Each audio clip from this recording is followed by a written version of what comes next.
Hello out there, good evening. It's Wednesday night and here I am. It's good to be back on the beat. Tonight on the show, we shall bring to you as usual the stories making the rounds with that extra touch. The menu tonight is equally interesting. We shall open with the APC restructuring story trending. Today, the Federal Executive Council had its weekly meeting, the details of which we shall bring to you. The National Assembly has been busy with bills passage and consideration of national issues. Science and technology is featuring story with the once in a blue moon eclipse which some parts of the world witnessed. On the package, we also have business stories, some foreign news, sports, and much more. It's News Extra, and we have made it truly extra. I am Fatima Abbas Hassan. It's good to bring to you News Extra. And we begin with stories on the political scene. The national chairman of the All Progressives Congress, APC, John Odigi Oyegun, says recommendations of the party's Committee on True Federalism represent the interests and opinions of Nigerians.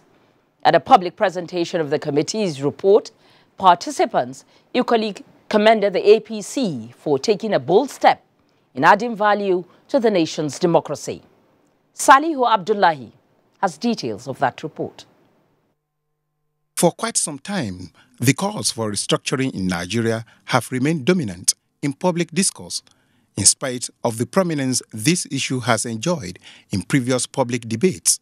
Despite this, the governing All Progressives Congress, APC, has decided to follow the forces in the efforts to finding a lasting solution to the lingering quest for restructuring. After 12 consultative meetings and interactions with about 80,000 Nigerians, the 23-member APC Committee on True Federalism submitted its recommendations to the party, which has in turn presented it to the public. National Chairman of APC, John Odigi Oyegun, described the move by the party as a deliberate attempt to wrest various commentaries on restructuring and fast-track development in Nigeria. These are essential ingredients of true federalism. That each state, each federating unit should be allowed to develop in its own way, at its own pace, and with the economic realities. Let's face it, that is true federalism. We must not start picking and choosing. To make this work, extant laws such as Petroleum Act, Nigerian Mining and Mineral Act, the Land Use Act, and the Petroleum Profit Tax Act will be amended. The recommendations, other speakers agreed, are capable of redefining the true existence of Nigeria and making it sustain the attributes that make it the giant of Africa. In Abuja, Salihu Abdullahi, NTA News. Well, the public presentation of the APC Committee report on True Federalism signifies the position of the party in ensuring inclusiveness and respect for the views of all in taking positions affecting the lives of Nigerians. Political correspondent Abdullahi Garba-Birnin-Kudu in this next report reviews some of the issues touched at the plenary session of the public hearing. The manifesto of the All Progressives Congress is clear on the issue of restructuring of Nigeria by way of true federalism to correct some of the identified imbalances in running the system over the years. The El-Rufai Committee on True Federalism identified 13 issues from the input gathered in consultations with Nigerians. These areas centered on creation of states, possible merger of states, derivation principle, fiscal federalism, and revenue allocation. Other areas include devolution of powers, which recommends transfer of some items on the exclusive list to concurrent list, while some go to residual. The presentation of the recommendations before the public allows for more debate and more inputs to add value to the report. I will help all other political parties will emulate your good works. With regards to the creation of state in the Southeast, do we want to see a unicameral, bicameral legislature? We need a lot of awareness to the grassroots. Another area of interest is local government autonomy, which the committee recommends for state to be allowed to determine its type in line with culture, history, and relevance with their peculiarity. All I can urge is that everything must be done to package it in such a way that by the time it gets to the National Assembly, it will be a fait accompli. We will have a Nigeria of our dream. It will be left to Nigerians to decide. We have had it before. We are not playing to the gallery. We are doing the right things. There is always a time. What is the next step after this? The implementation. Well, as the party maintained as this public presentation, it has not foreclosed debate over this issue of true federalism and restructuring in Nigeria. The proposal will be subjected to the National Working Committee of the party, the National Executive Committee, and at the end will be subjected to the scrutiny of the legislature for final action. In Abuja, Abdullahi Garba Kudu, NTA News. And joining me in the studio to highlight some of the issues and significance of the public presentation of the report is Dr. Stella Dogu, a member of the committee. It's good to have you in the studio. Good to have you. Good for you to have me here.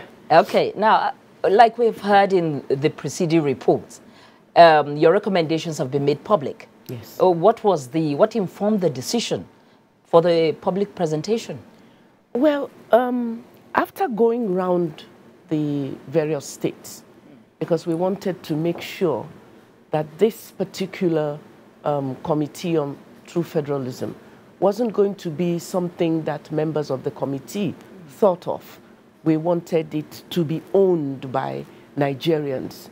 And then after we had discussed it at a certain level with His Excellency the President, and then also gone to present it to the party in its wisdom felt that before they even went to the NWC and the NEC and go to the various caucuses of the party, then we needed to deposit the findings with the people so that there would be more discourse on those issues and people can have an input. Yes. Okay, so what will happen to the new, input generated from the public interactions? Will they be co-opted into the main report? They would be co-opted. And even today at the public presentation, there were quite some interesting viewpoints that came up. And those issues would be factored into the main report when the APC finally does present it. One of the things that people were very, very concerned about was a time frame. As you know, we've had a lot of talk shops. There's not been a dearth of talk shops in the country. One Constitution Review Committee, restructuring, the national conference that just took place. And we do not want any more of the talk shops. We want a process or a situation where there would be a time frame. That was what people wanted. They said they wanted a time frame. But we cannot just give them a time frame. It really is, the onus is on the president and the party to say, this is what we think. And what we think, or what we are going to do, is really being driven by what we have said that we would do in our manifesto. Because it is really there, up front and center, that we are going to ensure that we practice true federalism, which is the hallmark of any true democracy. Okay. Thank you very much. Here is hoping that you get useful input into the report before it is finally submitted for consideration. Thank you very much. I've been speaking with Dr. Stella Dogu. She's a member of the APC Committee on True Federalism. Moving on, the Sustainable National Party, SMP, says the All Progressives Congress APC True Federalism Committee report geared towards resolving some agitations across the country is a step in the right direction. The national chairman of the party, Kayode Michael Arimoru, stated this during their maiden National Working Committee meeting held in Abuja. Timothy Yusuf was there. And now, the Sustainable National Party, SNP, says its ideology is solution-based through sustainability practices. It is for this reason, among others, that the party resolved to render support to all efforts targeted at addressing burning issues confronting Nigerians.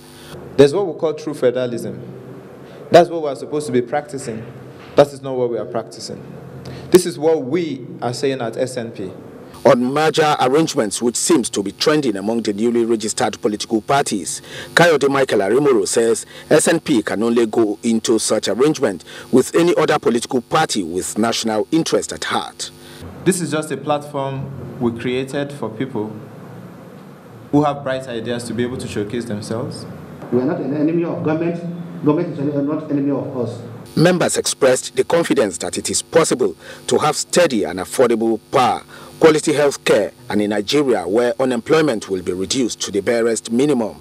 In Abuja, Timothy Yusuf, NTA News. Yes. And away from politics to the economy of the nation, one major area of focus of the BUHARI administration in its revitalization and diversification of the Nigerian economy is the area of mining and steels development. The Federal Executive Council, at its meeting this Wednesday, was briefed on developments in this sector by the Minister Kayode Fayemi, which include efforts to resuscitate the 110 megawatts power generation plant at the Ajaokuta Steel Company. State House correspondent Jide Odifade has the details. The ministry over the last 2 years has received approvals that covered 10 policies and project-related initiatives. The first approval was around the roadmap for the ministry and the institution of the council. A new bill on the Nigerian Mining and Minerals Commission is presently before the National Assembly. The sector is regaining its pride of place, but there's still a lot of challenges because resources are finite. We are looking at creative ways of making additional resources available via a mining bond for the sector that will be private sector driven. And also we've raised about $150 million from the World Bank to support companies specifically in the sector that have undertaken exploration work but are finding it difficult to transition from exploration to production. Minister of Finance Kemi Adeosun presented 2 memos on behalf of the Customs Service, the acquiring of 81 housing units and 50 operational vehicles for anti-smuggling activities. Now, we believe that to protect our farmers and to protect the investment that people have made and gone back to the farms, government must really act to stem the tide of illegal rice importation via smuggling. Minister of Power, Works and Housing, Babatunde Fashola, says the ministry got 66 approvals and 69,736 jobs were created from the implementation of the projects.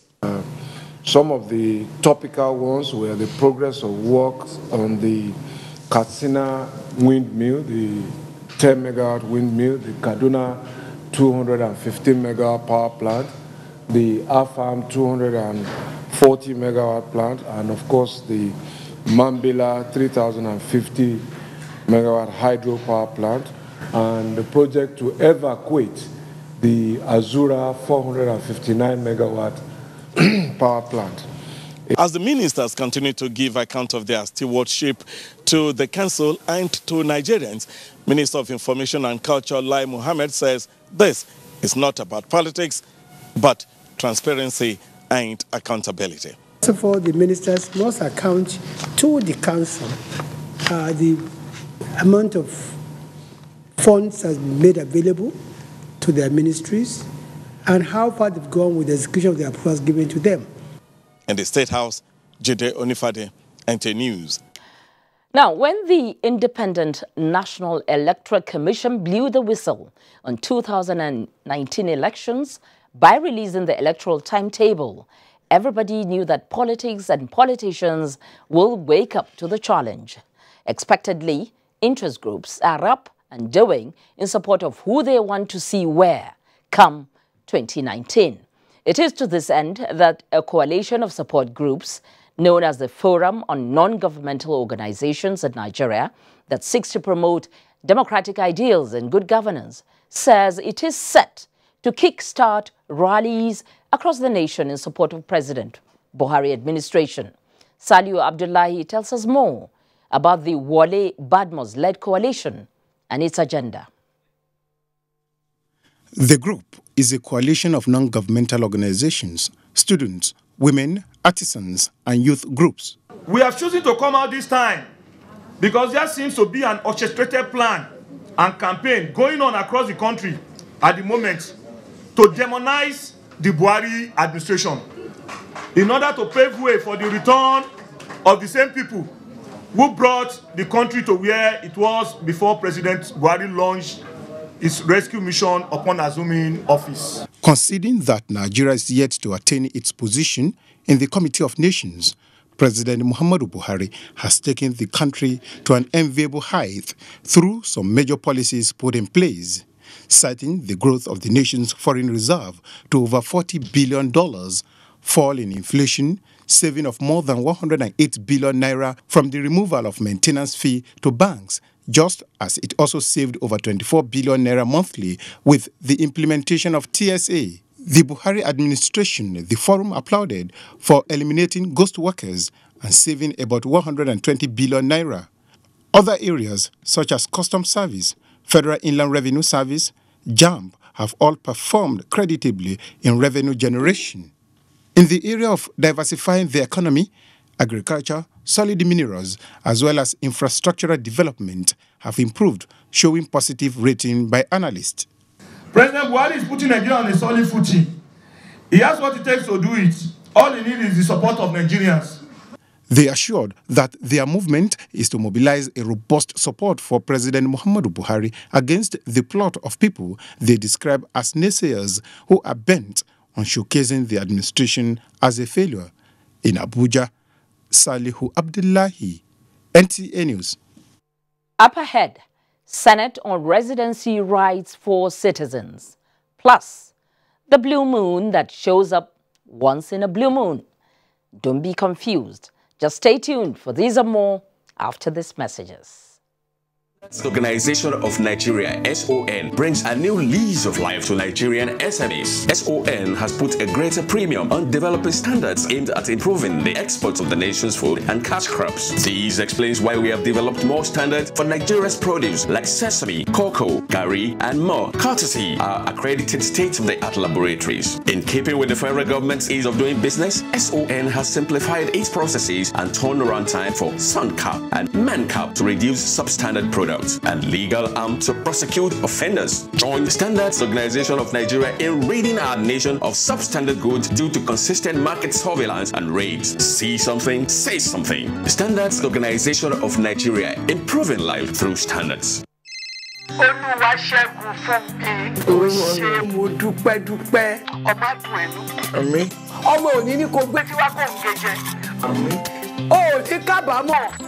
Àbùkù òní kàn ẹ́ o.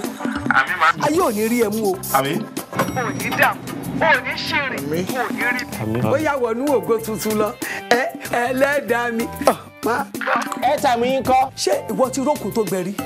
Kò lè gbẹ́ bí. Àwọn ò lè sọ̀rọ̀ bẹ́ẹ̀. Ó yá fi sí spíkà. Ẹ̀bùn látọ̀mù mi gbé wá fèmí.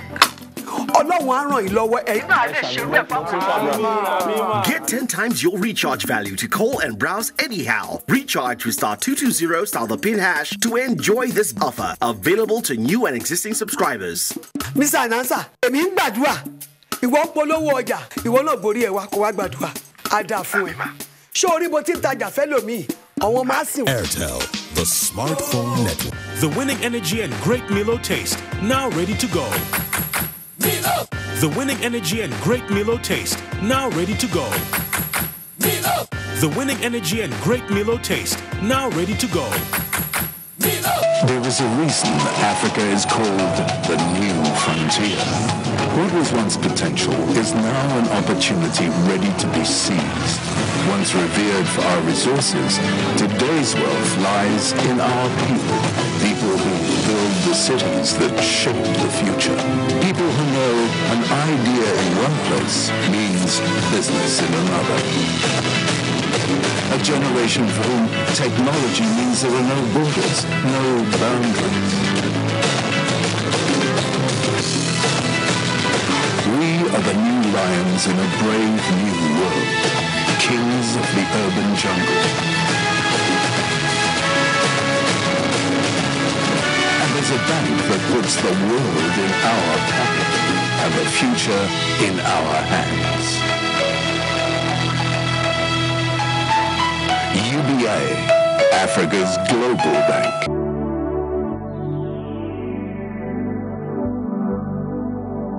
Do you know that the Nigerian police now operates in the best international practices of policing?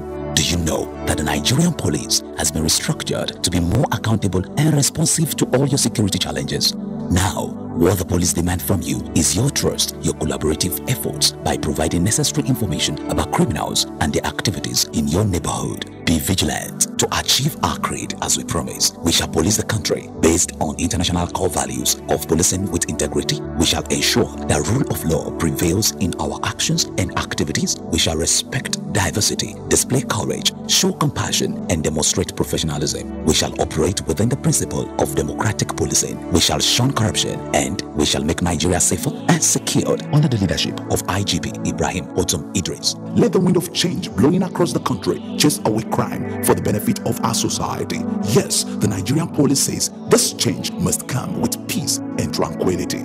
This message was brought to you by the Public Relations Department of the Nigerian Police Force.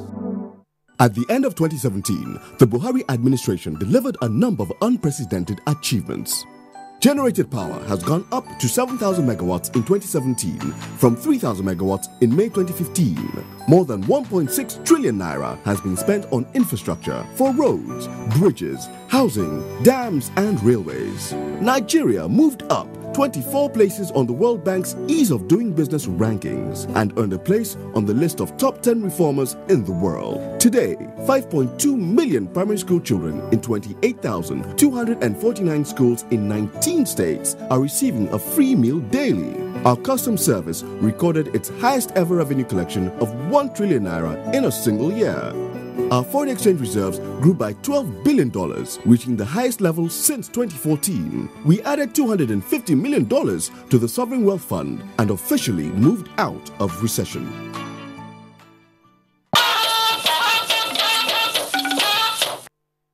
Thank you for rejoining us on News Extra tonight. And we begin with issues of good governance. In the 60s and especially 70s, the nation had a developmental plan which experts believe, if it was followed, would have led to industrialization, beating the Asian tigers to it. The aspirations or projections that were dashed thereby slowed development.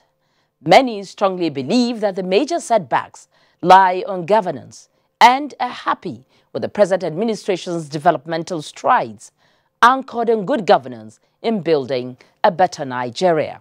Standpoint corroborated by discussants on NTA's Current Affairs program, Tuesday Live. It's over now to Talatu Ezirike. Nigeria in the 60s and 70s had a booming economy anchored on good governance that translated to growth. Factors that include corruption, reckless spendings, failure of leadership and lack of sincerity of purpose and misplaced priorities led to a virtual collapse of the economy. Analysts say though attempts were made in the past to reverse the trend, there were gaps that hampered the objective. Interestingly, they say the present government is providing answers that are yielding results. Of note, they say, is the economic policy that assisted in getting Nigeria out of recession, revamped agriculture, and successfully fighting insurgency and corruption. In the past, Nigerians were often helpless to hear that there are ships lining up in our coast, stealing crude oil from Nigeria to other countries. When last did you hear of foreign ships coming to steal our crude oil? It means that what we were losing, what Nigeria was losing, and Nigeria was helpless to tackle this, that has become the gain to our economy. Yes, our leader in our country is respected all over the world. Look at the indices. First time, customs is hitting 1 trillion. First time, JAMB is returning money in 23 years. This is unprecedented. I mean, if for nothing else, anti-corruption stance of the government is yielding fruit. The other we have right now is that what the source of revenue may be from government, what government is earning ought to be for the development of the nation. There are much more. Now you have import-export window that has attracted $13 billion, and now fortune is smiling at us. Oil prices have gone up to $71. And the most important thing that has happened, which is credit to the government, is that we have a plan. 2015, 2016, there wasn't a plan. The things the president has embarked upon, the presidency as a whole, are things that are of benefit to all Nigerians. Investment programs, especially targeted at young people, and power. There have been initiatives in agriculture. It is widely held that the present gains will be consolidated through right actions and support, especially from states, government, through provision of employment and other social amenities. Talati Ezerike, NTA News. Many thanks, Talatu. And at the National Assembly, the senators began Wednesday plenary with a recall of incidents of killing in some parts of the country, with Senate President Bukola Saraki reading an executive communication from President Muhammadu Buhari. National Assembly correspondent Dennis Adeguloye brings us details of Wednesday's plenary. On Tuesday, the 9th of January, I had a long session with Governor Otom of Benue State, during which I informed him of police arrest of some suspects with Kalashnikovs. In addition, I told him that I had instructed the IGP to speed up trial and prosecution of the suspects and give wide publicity to the police efforts. The lawmakers resolved that the Inspector General of Police should appear before relevant committees to give an update on the investigation. Other points of order bordering on security and political issues at the state level were raised. Bringing squabbles, minor squabbles, occurring in states to the highest assembly in this country, the Senate, I think is a dangerous threat to this august Senate. Several other bills passed second reading, including a bill for an act to provide for the establishment of the Federal College of Education, DAS, Bauchi State. The objectives of the Federal College of Education, DAS, among others, include A, the encouragement of the advancement of learning to all persons without distinction of ethnic extraction, religious calling, gender, or political affiliation. Similarly, a bill for an act to establish the Chartered Institute of Forensic and Investigative Auditors in Nigeria, sponsored by the Senate leader, passed second reading. This bill, when passed, will make provision for the training of professionals from other disciplines like lawyers, criminologists, and security experts, judicial officers, court registrars, among others that are desirous to become skilled in this unique practice. Senator representing Benue North East, Barnabas Gamadi, sponsored a bill for an act to establish the Federal Polytechnic at Dikpo, Benue State. Benue does not have any federal polytechnic or federal college of education. A bill to establish the Federal University of Technology, Manchok, also passed second reading. The very essence of this bill is to provide a highly specialized institution and very much needed for technological advancement. Some of the lawmakers tagged it the Bill of National Unity, and given recent events in various states across the country, this might be appropriate. The bill is sponsored by Senator representing Kogi West, Dino Malai. It seeks to provide for residency rights for every citizen of the Federal Republic of Nigeria for a period of not less than 5 years. The bill will be fine-tuned at the public hearing stage. From the National Assembly, Dennis Adegunloye, NTA News. Well, the Federal Character Commission was established to promote fairness and equity in the distribution of public posts among the federating units. But the act establishing the commission did not address some salient issues such as indigenship of a married woman. To address these issues, members of the House of Representatives have commenced the amendment of that act. National Assembly correspondent Ignatius Onkwo picks it up from here. The apparent uncertainty surrounding the indigenship of a married woman in Nigeria has continued to attract parliamentary interventions. After the failed attempt to address that through constitutional amendment, members of the House of Representatives have now represented it through the amendment of the Act establishing the Federal Character Commission. The bill, sponsored by Representatives Edward Pojok and Lego Idabo, seeks to give women options to decide their indigenship when they get married. We have heard it only concerns only married women. If you are not married, you cannot enjoy the benefit of the amendment I'm seeking no to make. The men are not restricted. It's only when it comes to the Nigerian woman that we begin to see all kinds of bottle holes. And because there is no tribunal in place where these complaints can be taken to, sometimes some of these breaches are left unattended. Component units that constitute the Nigerian nation state will have a sense of belonging. A bill for an act to repeal and reenact the Health Record Officers Registration Act was also passed for second reading, sponsored by Representative Muhammad Usman from Kaduna State. 3 bills were passed for third reading. These include the Electoral Offences Commission Establishment Act. The legislators urged the federal government not to reallocate any land acquired for a specific project for another purpose, especially lands allocated to the armed forces, as moved by Representative Afeolu Okere from Ondo State. Members resolved to investigate alleged non-remittance into the Federation account by licensed lottery operators, as moved by Representative Abdurazak Namdas. All over the world, tax evasion is deemed a very serious offense. Well, the legislators also adopted a motion on the need to decongest Nigerian prisons, but it will be recalled that the federal government had earlier set up a special committee to ensure decongestion of Nigerian prisons.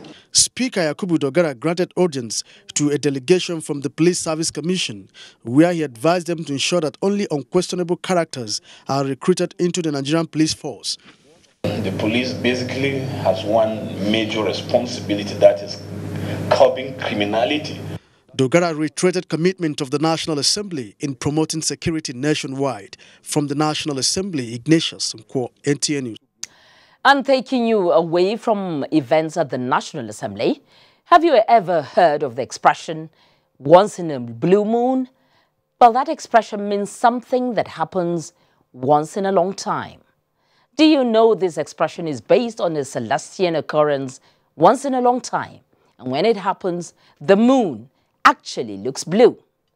That once in a blue moon celestial occurrence, alongside 2 other rare confluence of cosmic events, occurred early Wednesday morning, and those in China, Japan, Australia, North America, India, and South America had the rare privilege of watching this rare confluence. Science correspondent Kyrian Omayo in this report explains the whole intricate occurrence. It is a rare super blue moon coming in 35 years, as it has not been seen anywhere on Earth since December 1982. According to experts, this is the first time the event is seen in the Americas in 150 years. This celestial phenomenon usually generates excitement and wonder. At its peak, the moon's face takes a reddish tone, earning it the moniker of blood moon. This is the looks of the moon in Nigeria, Africa, and elsewhere. But observers in the countries where the eclipse passed witnessed the entire eclipse from beginning to end during the early morning hours of January 31st and a few other countries on the 1st of February. The last blue moon occurred in 2016, and in 2018 we are talking about a super blue moon. And here we have an expert to do further explanations on that. He is Dr. Chizie of NASDA. What is the unique nature of what was watched earlier today in some parts of the world? Yeah, we had what we call a super blue moon observed today. The reason being that the blue moon went through an eclipse period for about an hour, 50 minutes, an eclipse with the shadow on the shadow of the Earth. This occurrence only happens once in 150 years with a blue moon. Of course, we normally have an eclipse of the moon, but for a blue moon, and probably I have to define what a blue moon is. A blue moon is a term used in astronomy to define the second full moon in one calendar month. And one uniqueness again in 2018 is that we're going to have 2 blue moons, one occurring today, which is in January, and the second one will occur in March. And it's good to note also that in February, the month of February will not have any full moon noticed in the world as a whole because of the 2 occurrences or the 2 blue moons that we're expecting this year. Now, this occurrence, like I said, is for you to have 2 blue moons in a year only occurs once in 19 years. So the next time that we're going to have 2 blue moons in 1 year would occur in, I don't know, that'll be 2037 if I add 19 to this year or thereabout. That is when it will occur. And it will also occur in the month of January and March. And we are going to be keeping track of the next eclipse, which will take place in March. Kirian Umayo, NTA News.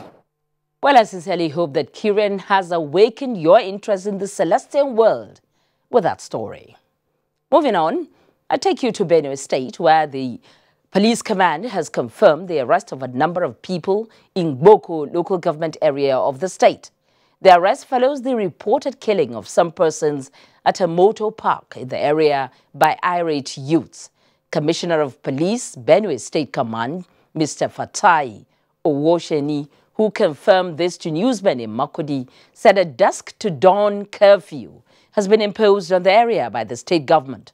He warned residents to strictly comply with the directive while assuring members of the public of adequate security of lives and property. Pieces of information that we are getting in the area, which we believe will help us in apprehending those criminals. But the bottom line is that an act of criminality had taken place. Time now to take another short break. There will be more reports when we come back. Join us again. Our Anchor Borers program has created an agricultural revolution. In September 2015, we imported 644,000 tons of rice, costing more than $5 million per day. By September 2017, rice imports dropped by 95% to 22,000 tons. Our maize crop has exceeded 10 million tons this year, and through our rice and maize program, we now have 12.2 million farmers. We are now the world's second largest producer of sorghum after the United States, third in millet after India, and we lead the world's production of yam and cassava. We've created numerous plantations solely for the export market, and our plan is to increase the agricultural sector from 25 to 49% of our GDP, thereby reducing poverty and increasing food security.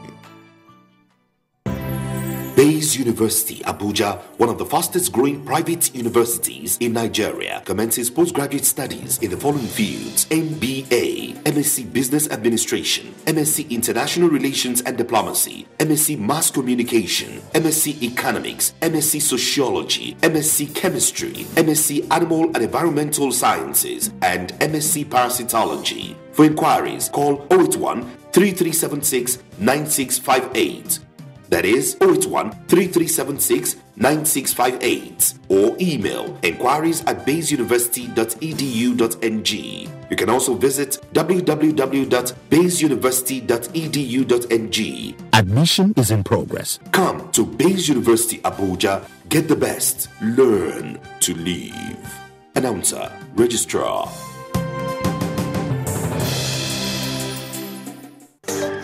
Shola,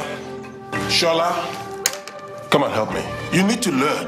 But I'm more interested in drawing. How are you going to be part of the business if you don't learn? You just don't understand. Morning. Anyone for some Lipton? The rich taste of Lipton awakens body and mind. Let me have a look at your drawings. Son, these designs are amazing. Lipton Yellow Label Tea. Awaken to what really matters. During an emergency, people tend to run away from the scene of danger. My job requires that I do the exact opposite, to save people.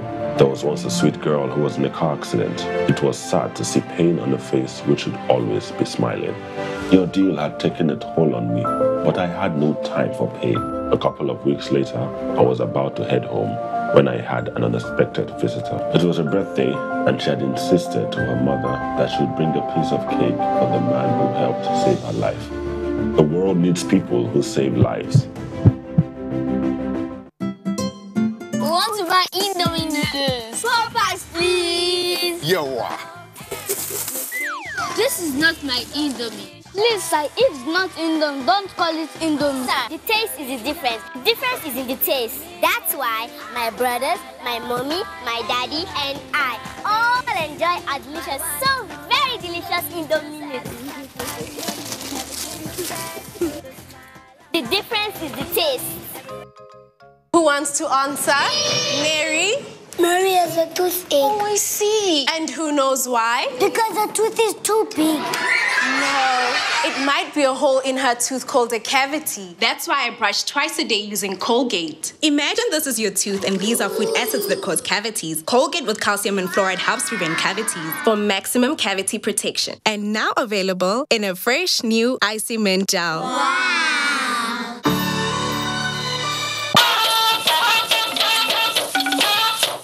Welcome back. This is News Extra, reaching you live from the network service of the NTA. African leaders vow to work with both private and public enterprises with a view to ensuring the business environment is favorable and attractive to the international business community, as the Federal Inland Revenue Service sets to generate more revenue for government in 2018. Let's join Abolade Salami for details on our business news segment.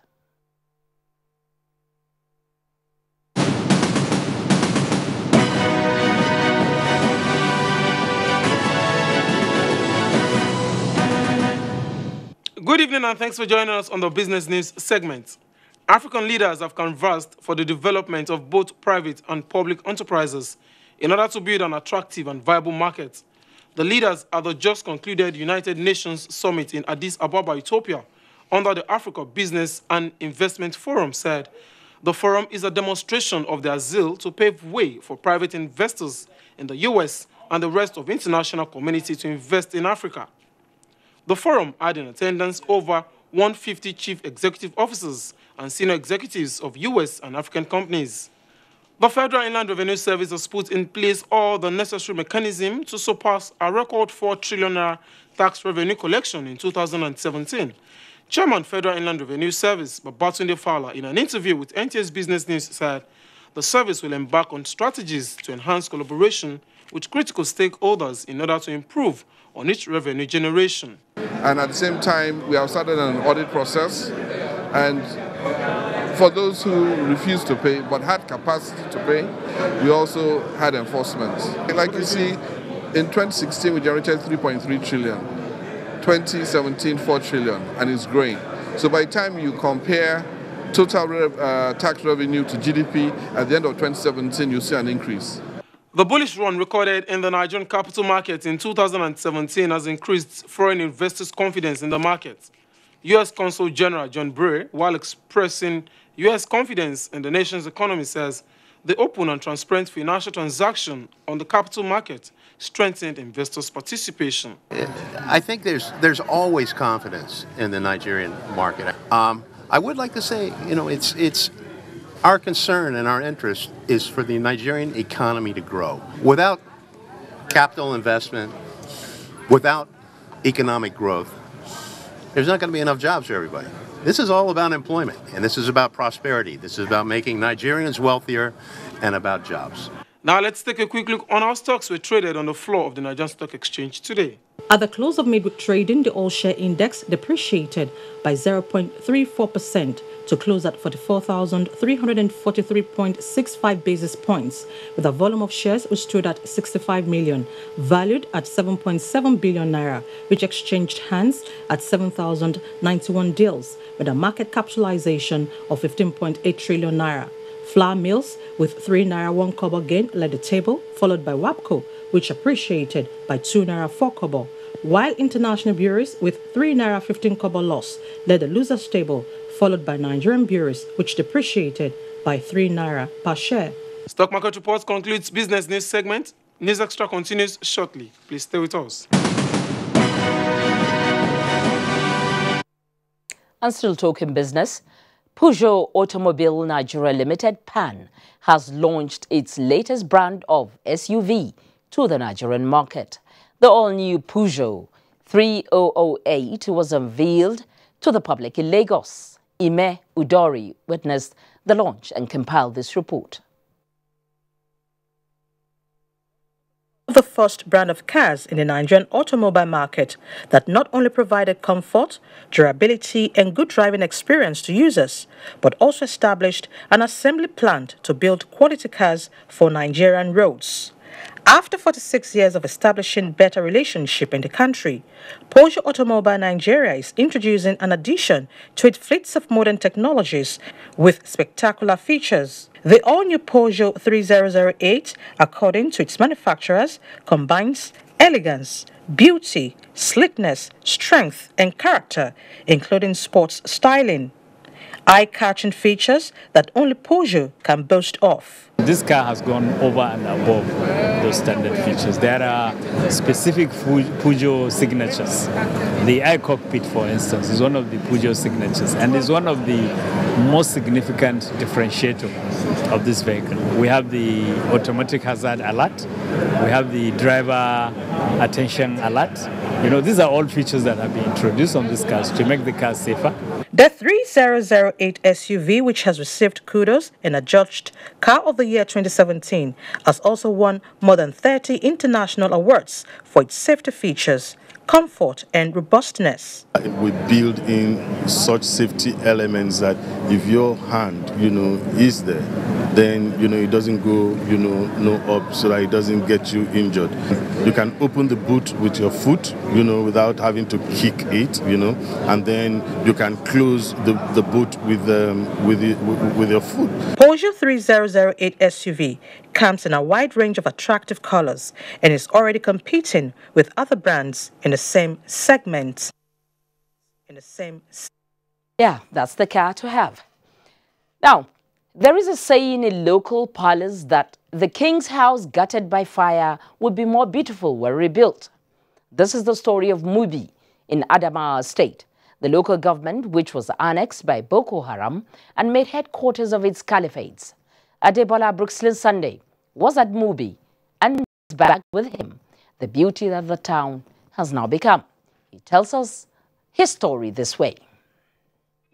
Though it was the wedding ceremony of Rekiba and Mohammed that took NTA crew to Gela, being a Friday, Muslim faithful, including the district head of the community, trooped out to observe the Jumaat prayer. They prayed for the continuous peace in the nation and peaceful coexistence among the people. We prayed without any security, and we're enjoying a peace in this community, courtesy of the Mr. President, who has done very much in terms of eradicating the security challenges. The district head also appreciated the economic diversification policy of the present administration. We are the people supplying Cameroon, Niger, and Chad. Nobody is hungry now, we have plenty of food to eat. And therefore, our food security is the fundamental issue of security. The crew decided to visit one of the markets and the city center. We were amazed by the number of people from within and outside Nigeria in the markets doing their buying and selling without hindrance. I'm enjoying the town, and also my business are going smoothly. There is no more issue of those problems, and everybody is living happy. People, they come. It's people for inside. The banks that were destroyed by the insurgents are back on ground with full transactions going on. One of the churches that was badly hit now has its flags flying. With the level of peace being enjoyed by the people and the rates at which their businesses are booming, one open question will be, will they want to return to those dark days of insecurity? That's one thing we also want to pray for President Buhari for. If not for his own intervention and for his own doggedness, for his own commitment, we might not have been gathered here today, knowing what Mubi went through and what not this part of the country went through. Observers say the population of people in the town has doubled compared to what it used to be. At Debola, Brooksland Sunday, NTA News. With the proliferation of the social media, even doubting Thomases have come to agree that the media best serves the interests of all if properly regulated. For the Director General of the Nigerian Television Authority, NTA, Yakubu Ibn Muhammad, a robust information and media policy to curb sensational journalism is imperative.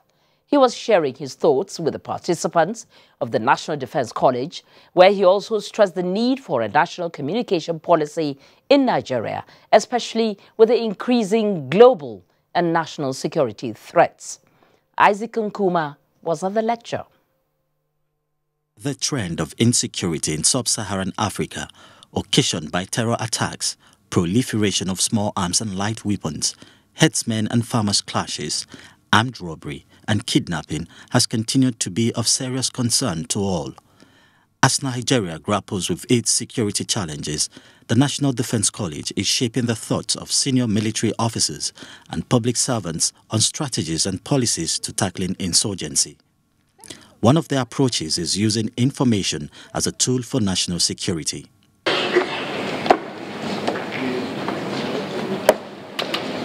X-raying the role of the media in this aspect, NTA's Director General Yakubu Ibn Muhammad noted that information disseminated by journalists could be useful or harmful depending on its contents. Most worrisome, he reiterated, is the unprofessionalism displayed on social media. We need a mass communication policy, codified, institutionalized, that will ensure responsible journalism, both from the print, electronic, and the social media. Once this is in place, and then for the regulators, the Nigerian Press Council, the National Broadcasting Commission, to be more stringent in their enforcement of rules and regulations.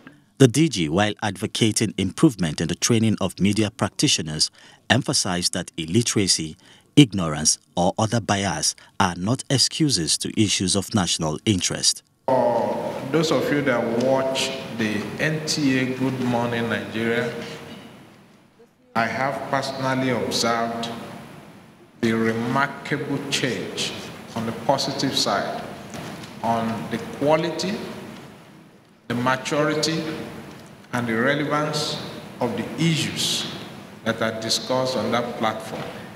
The Commandant of NDC and DG NTA had earlier discussed areas of collaboration and support in enhancing effective communication through accurate and timely news reportage.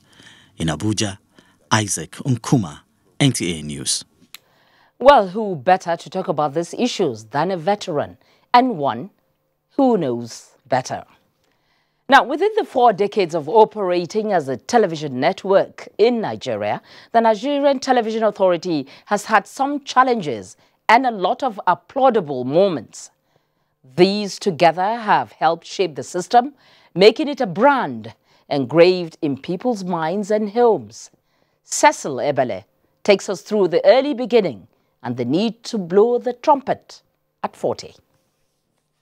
Let's have a brief history lesson. Television began in Nigeria in 1959 with the then Western Nigerian Television, WNTV. This was also the first TV station in Africa, a brainchild of Chief Obafemi Awolowo. A year later, the Eastern Nigerian Television Services, ENTV, followed. In 1962, Radio Television Kaduna was established, as well as the Nigerian Television Service, Lagos. 1972 birthed the Midwestern Television in Port Harcourt, while 1974 saw the emergence of Benue Plateau TV Corporation, BTV, Jos.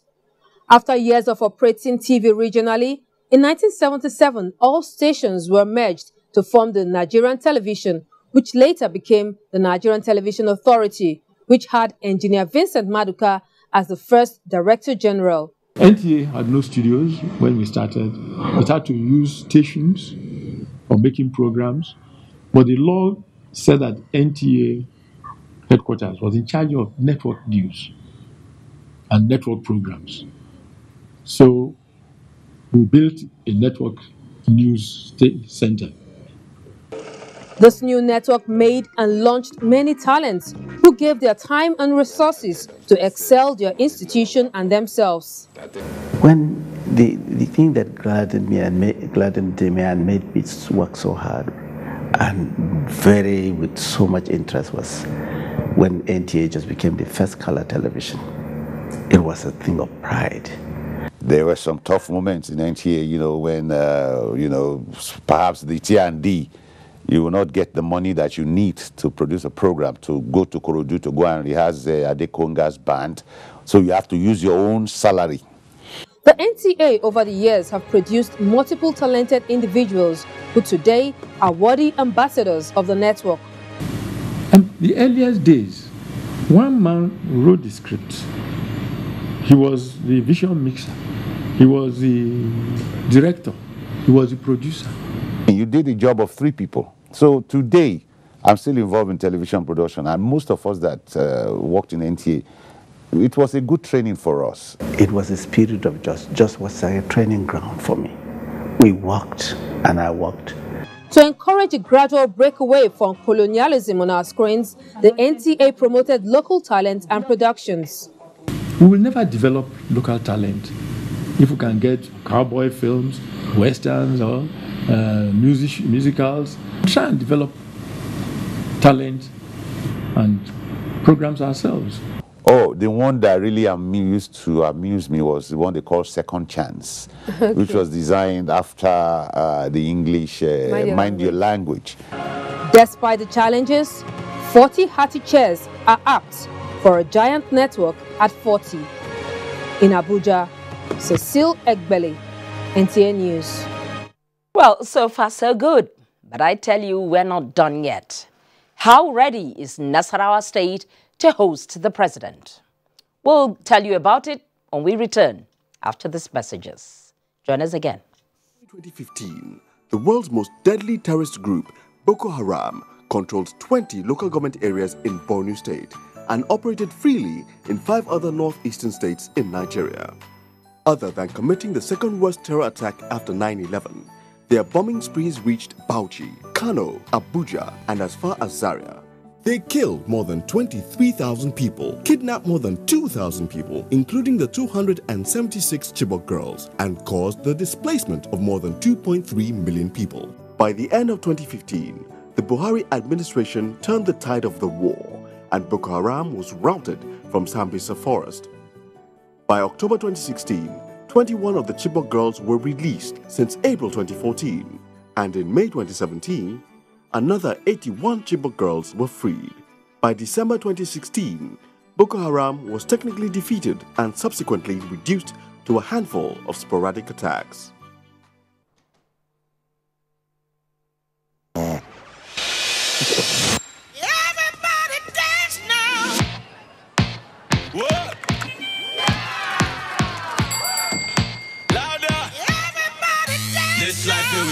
Sunshine or rain, face your mountain, make it never fade. Can't you go to fight this and brighten up your day?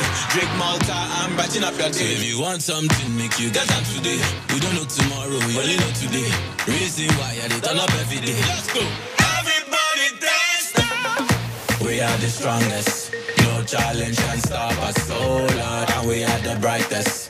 No darkness can blind us. We are the strongest. No challenge can stop us, oh Lord, and we are the brightest. Everybody dance now. We look sharp, oh. We never slow down, and we never look down. We look back, oh. Let Malta goodness fuel your greatness. Let's go. Experience, they say, is the best teacher. they hold us from the sea. Thank God that we came back home. They should not go there because it's not good. It's a very bad place. So that's just my advice. Even now, sir, if they are shooting the boat they are going to use to go Italy, may they stop it. Our country is good. Our country is a blessed country. Now I know our country is a blessed country. I didn't know before I for not travel from Nigeria to Libya. I know how much I spent. Let these personal experiences serve as a lesson to all who would repeat their mistakes. A word is enough for the wise. This is a public service announcement brought to you by NTA. The time has come for Nigeria to take her rightful place in world sports with the first national grassroots sports festival to discover and prepare sport talent and develop future world champions for Nigeria. The festival date is 3rd to 10th March 2018. Venue is the National Stadium, Abuja, packages A and B. This is the opportunity for you to promote your brand through the festival. For broadcast sponsorship, which include live broadcasts, highlight shows, and TV fans show, contact the Chairman, Chief Coordinator, Angelo Peter I. Elosia, or Nick Onyishi. Organizers, Grassroots International Sports Academy and LOP Worldwide Television. Endorsed by the Federal Ministry of Youth and Sports Development. Broadcast partner, NTA. We're glad to have you join us again on News Extra tonight. Now, states unable to pay salaries. Government at all levels struggling to meet their obligations due to financial constraints. All these because of a dwindling revenue base for a country seemingly well endowed with natural, agricultural, and human resources. Now, the Accountant General of the Federation, taking all these into consideration, has set out to find solutions in the above scenario through a sustainable economic recovery and growth plan. This is the focus of a second National Treasury workshop that is underway in Calabar, the Cross River State capital. Imo Basi Edet says the workshop is also determined to harness the vast potentials of alternative sources of revenues at all the levels of government. The dwindling oil price, which is not only peculiar to Nigeria, but the entire world, has continued to raise concerns among stakeholders in the financial sector.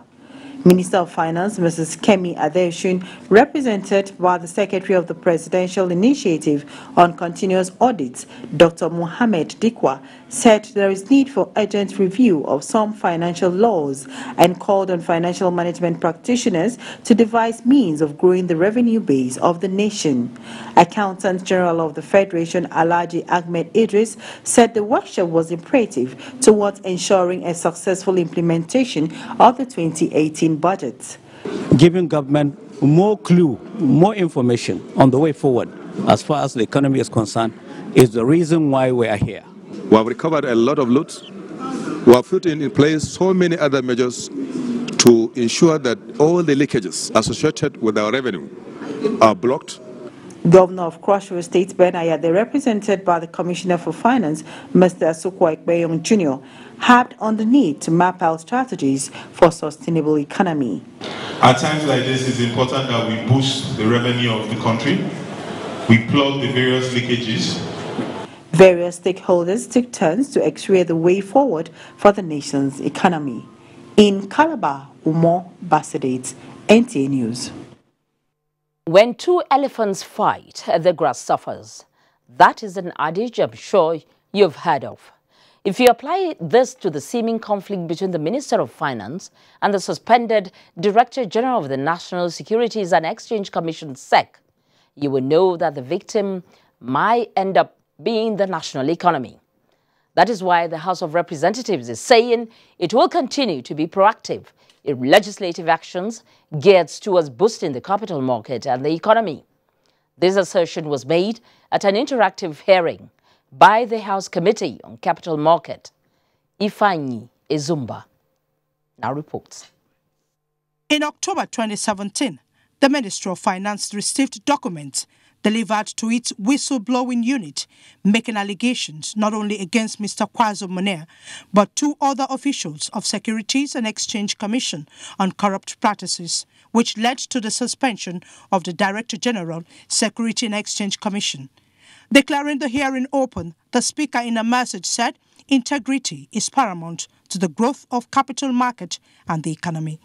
No investor will be interested in putting funds in a market that is fraught with instability, confusion, crisis, and bickering. It is as a result of these and our firm commitment to protect market integrity, improve public perception of the subsector, build trust, and encourage primary investment in the capital market. House of Representatives are aware of the likely and potential damage this unfortunate development may have on the capital market and Nigeria's economy, passed a resolution on Tuesday, 5th of December 2017, directing the Committee on Capital Markets and Institutions to investigate the matter and report back to the House. The Minister of Finance, Kemi Adeosun, said she did not suspend Mr. Kwazo immediately, pointing out that she followed due process, but his response contradicted the evidence that the ministry has. When you have two pieces of conflicting evidence, he attested that he had resigned in 2012. Meanwhile, CAC was still showing him to be both a director and a shareholder.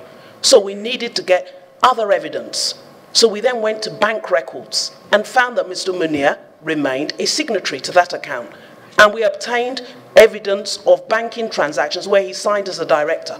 That then for me became conclusive evidence that the position he had maintained in his memo was incorrect, or at least unreliable.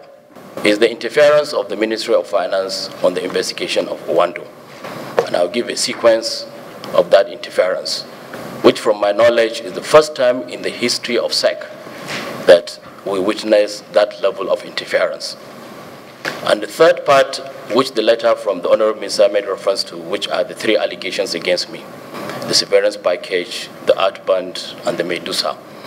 The committee is hopeful that at the end of the hearing, a lot will be achieved, which will assuage the feelings of practitioners, restore confidence, as well as improve working relationship between strategic institutions in the capital market and national economy. From the National Assembly, Ifani Izumba, NT News. With less than a week for the people of Nasarawa State to host President Muhammadu Buhari, the governor, Umaru Tanko Almakura, has been meeting with stakeholders towards ensuring a successful outing. Joshua Ujito tells us more from Lafia, the state capital. To the government, engagement of all stakeholders is key to the success of the much-anticipated presidential visit. While meeting a team of NIPP officials and contractors, the governor assured them of commitment for the success of official foundation stone laying ceremony for the new substation of highest voltage level of electricity supply. He says the project is critical to the new vision of the Buhari administration of economic development. Similarly, the new students of the Lafia Comprehensive Special School for the Physically Challenged say they look forward to meeting the president as the governor meets their parents and instructors on the need to justify the mission for the establishment of the school.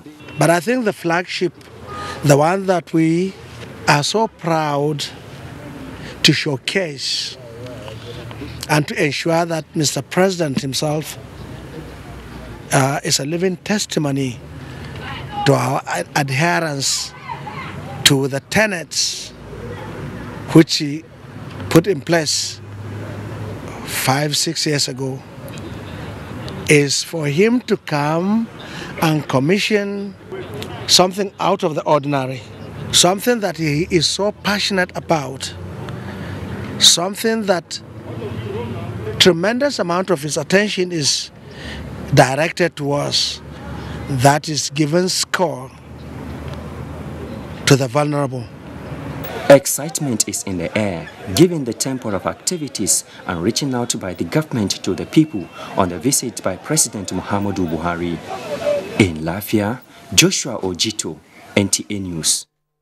The unfortunate farmers' herdsmen crisis is not only causing conflicts, but divided Nigeria along unhealthy lines now.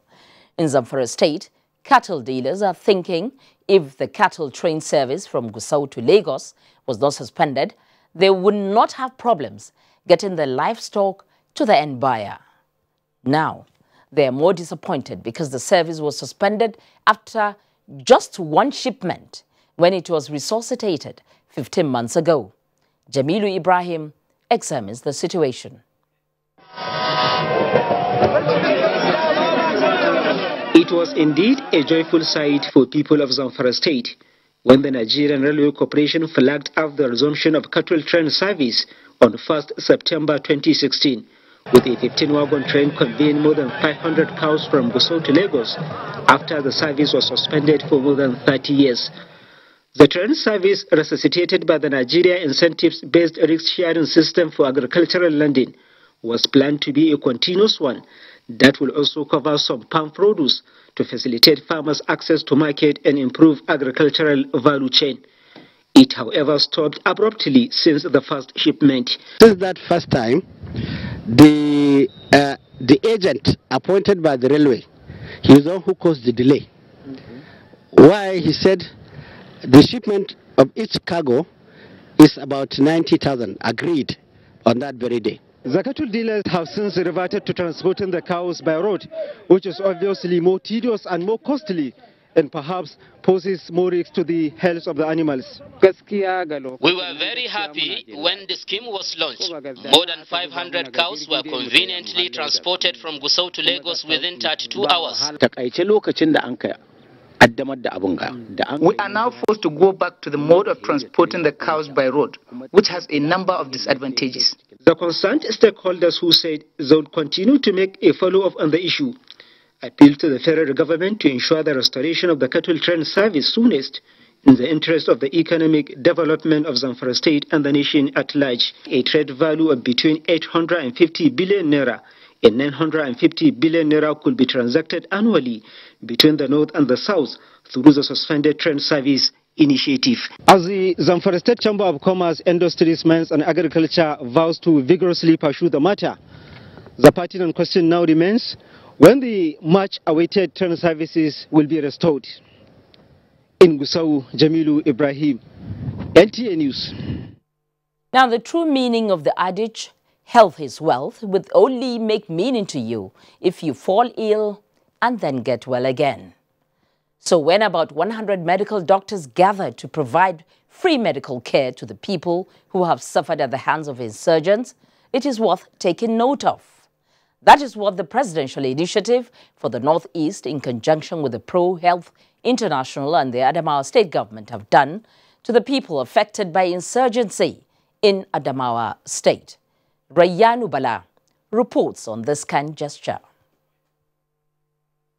The medical doctors attend to pediatric, eye and dental patients, as well as many others in need of operations, among other patients with various ailments. The medical outreach enables people in the insurgency-ravaged areas access medical services for a healthy being after return of peace in the areas. Governor Muhammad Umar Jibrila, who inspected the exercise, commended the PCNI and other development partners for such a gesture, which is in line with restoration process of government. He advised people in the areas to take advantage of the free medical services to ascertain their health status. I want to assure all the doctors, all the visitors that came, that security here is very stable and things are very calm. People that are here working are passionate about people's health. So if we can stay longer, we would. We also want to go to other parts of the country, other parts of the Northeast that need help. The beneficiaries were full of gratitude for the intervention and appealed for such exercise periodically. In Yola, Rayanu Bala, NTA News. All will soon be done, but not before we bring you sports news and the weather forecast for Thursday. With gratitude to God for a meritorious and selfless life, the federal government of Nigeria announces the passing on to glory of Dr. Alex Ifeanyichukwu Ekweme, GCON, former Vice President, Federal Republic of Nigeria, 1979 to 1983. The sad event occurred on 19th November 2017 in a London hospital. He was aged 85. In recognition of his immense contributions to the socio-economic and political development of our dear country, Nigeria, the late Dr. Ekweme will be accorded a state burial befitting of his status. Details of funeral program are as follows. Thursday, 1st February 2018, 12 p.m. Anambra State Commendation Ceremony. Venue, Ekweme Square, Oka. 4 p.m. Depart for Oko by motorcade. 5 p.m. Service of songs. Friday, 2nd February 2018, 8 a.m. Lying in State. Venue, Ekweme Compound, Oko.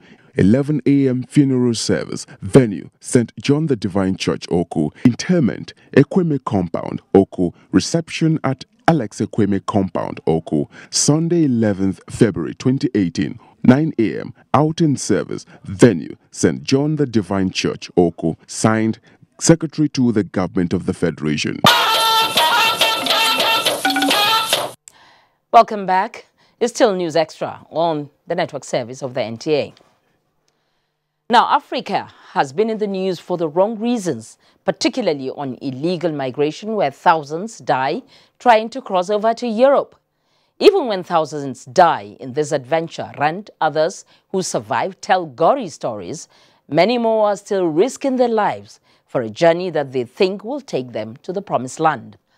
What was the reaction of African leaders about this issue at the just concluded 30th AU Summit in Addis Ababa, Ethiopia, where they resolved to fight corruption? Let's hear from correspondent Makut Simon Macham, who covered the summit for NTA News. Slavery has made too much harm to Africa in the past for us to be able to accept new forms of slavery today. We must maximize the benefits of orderly migration while stamping out abuses and prejudice. Secretary General of the United Nations Antonio Guterres addressing African leaders at the 30th Summit of the African Union in Addis Ababa, Ethiopia. To him, this is a global catastrophe that casts a dark shadow on humanity, particularly in Africa, where the menace is growing and giving birth to another form of slavery. So how did Africa get to this point where most of its vibrant youths will do everything possible, even at the risk of death, to get out of the continent? Many answers have been theorized, but corruption stands tall. Corruption and its effects have many sides. It poses real threat to national security, unity and survival of the African state and people. Luckily, the continent is coming to terms with how much damage corruption has inflicted on its peoples and has appointed Nigeria's President, Muhammadu Buhari, to champion it. In the past, helped perpetuate the narrative that Africa is a burden. This way of thinking has been around for years. Fixing it won't take a year, but it need not take more decades either. These African countries from which the migrants are coming should also be doing a lot more to prevent their nationals, undertaking these perilous trips. So, to what extent can the fight against corruption help in checking the problem of illegal migration? So if we tackle the issue of corruption and the money is used to develop the continent, then we'll be solving to a large problem the issue of migration. If jobs are, if you put money in infrastructure, you're creating, you're building infrastructure on the continent. I'm sure a lot of the youth going abroad will not be going. The theme says winning the fight against corruption. So they already recognize that it is a fight that must happen. So this is to me, this is a welcome development. Not just welcome, it also shows that a lot of things has to go into it. You cannot win a fight if you're not prepared. We are going to be united. We are going to kill corruption. From Addis Ababa in Ethiopia, I am Makut Simon Macham, NTA News. And Debola Brooksland Sunday is standing by with stories from other parts of the world. President Emerson Mnangagwa's son has reportedly denied claims that he is set on running for a parliamentary seat currently held by his mother, Hausilia Mnangagwa. Reports say the ruling family were planning on forming a political dynasty just like the previous President Mugabe's family. Sources have it that the president's two sons, Emerson Jr. and Tongai, are currently preparing to contest for seats in the parliament. And opposition parties in Egypt have proposed a boycott of the impending March presidential elections, in which the incumbent Al-Sisi looks set to walk into victory. These opposition parties branded the upcoming election a make-believe. They also named their campaign under the slogan, "Stay at home." And officials, including U.S. Secretary of State Rex Tillerson and Secretary of Defense James Mattis, met their Qatari counterparts, Foreign Minister Mohammed Al-Thani and Defense Minister Khalid Al-Tia in Washington. The meeting was aimed at strengthening security ties between the two countries. Both countries said they are committed to promoting peace and stability and countering the scourge of terrorism in their regions. Adebola Brooksland Sunday, NTA News. Korean Cultural Center supports Nigeria's maiden appearance at Winter Olympics as Ahmed Musa returns to Moscow. Amanzi Marcos is on Sports Update.